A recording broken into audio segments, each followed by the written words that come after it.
Pendant toute la semaine, c'est Laurent, le chef de La Vigotte au Girmont-Val d'Ajol, qui nous régale. On s'occupe de la deuxième recette de cette semaine. Il est parti sur un tartare de truite.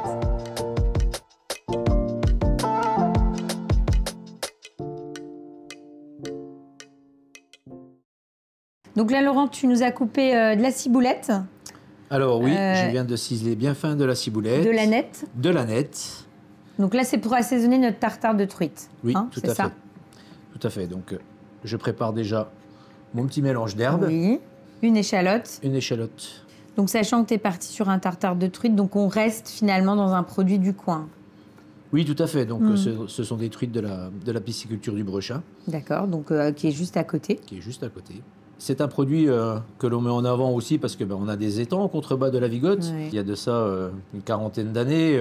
Monsieur Daval, qui était propriétaire des lieux, le paternel, comme on l'appelle ici, il avait creusé des étangs en contrebas de la Vigotte pour but de mettre en place un petit élevage de truites. D'accord, ok. Donc voilà.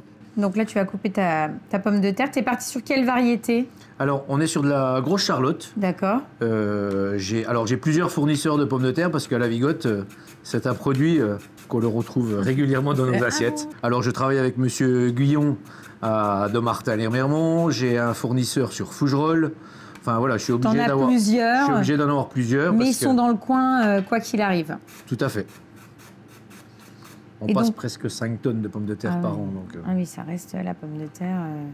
C'est un produit phare ici. Et donc, en fait, ces pommes de terre-là, elles vont arriver... tu vas dresser ton tartare et au-dessus, on aura comme un voile de pommes de terre. Quoi. Voilà, cette petite tuile dentelle que... Alors, c'est vraiment tout facile à réaliser. Donc là, tu mets un petit peu de beurre fondu. Un peu de beurre fondu au mélange, que tous les morceaux de pommes de terre soient bien enrobés de beurre. D'accord. Et on va mettre ça au four pendant environ 8 minutes à 180 degrés. D'accord. Et je mets vraiment une très fine couche. Oui, tu veux que ça soit très... On est dans un esprit, comme tu me disais, hein, ça fait un voile. C'est ça. Bon, là, nous, on va le mettre au-dessus, en voile, mais on peut l'utiliser comme un support. Tout à fait. On peut s'en servir... Même en amuse-bouche, tu sais, tu te fais une petite quenelle de fromage frais au-dessus, ça peut être sympa, quoi.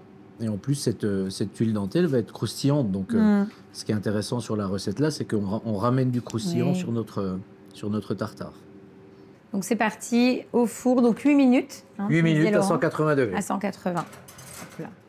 Donc, tu en as préparé d'avance. Donc, voilà ce que ça donne après cuisson. Oui, tout à fait. Voiles de pommes de terre. Donc, ça, c'est bon. On s'occupe de notre tartare de truite, Laurent. Je pense que c'est ça, la suite. Notre filet de truite. Oui. Donc, on n'est pas sur une truite fario, la truite fario avec les petits points rouges, on est sur une truite arc-en-ciel. D'accord. Donc là, je vais retirer la peau. Et ça, le tartare comme ça de truite, tu le mets souvent à ta carte? Eh ben oui. En gros, tu utilises quasiment quoi? En termes de poisson, tu fais que du poisson... Que de la truite. D'accord, que de la truite. Alors des fois, on a de la demande sur d'autres poissons, mais enfin voilà. Oui, c'est pas l'identité de la maison, quoi. On a une vraie démarche locale.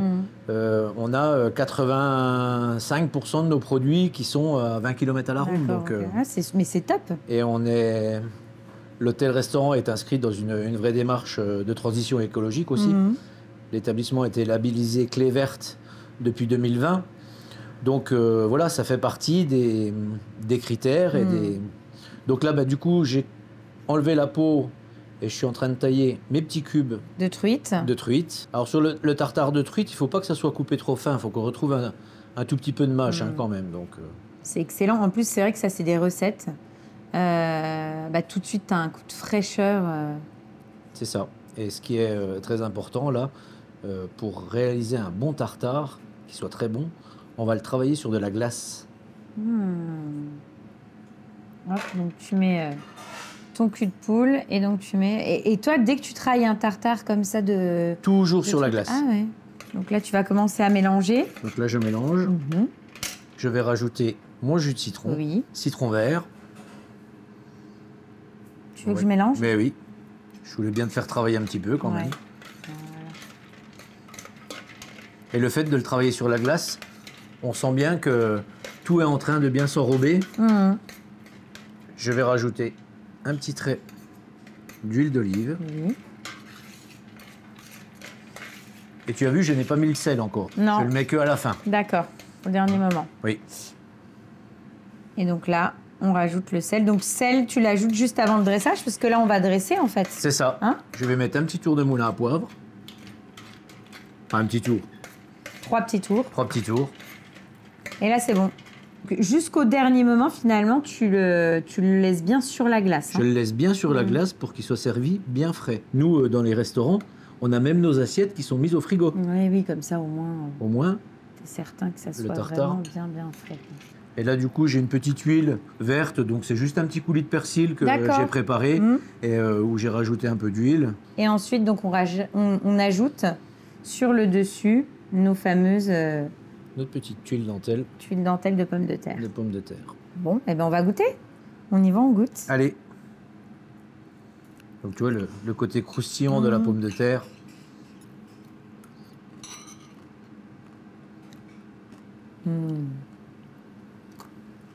Moi, je suis une fan du tartare de toute façon de poisson.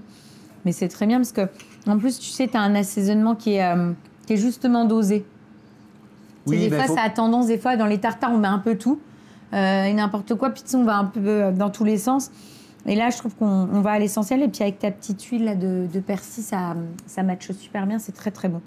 C'est une belle entrée, et puis voilà, on est vraiment dans la fraîcheur, moi j'aime beaucoup, et la pomme de terre est vraiment là pour apporter côté croustillant et gourmand un peu, tu sais, avec le petit beurre, la pomme de terre, c'est bon. On fait quoi ensuite, Laurent ? Alors ensuite, on va faire l'agneau du Girmont de chez Agathe Ballandier avec des fenouils confits et de l'ail confit, un petit jus d'agneau tout simplement et une pomme à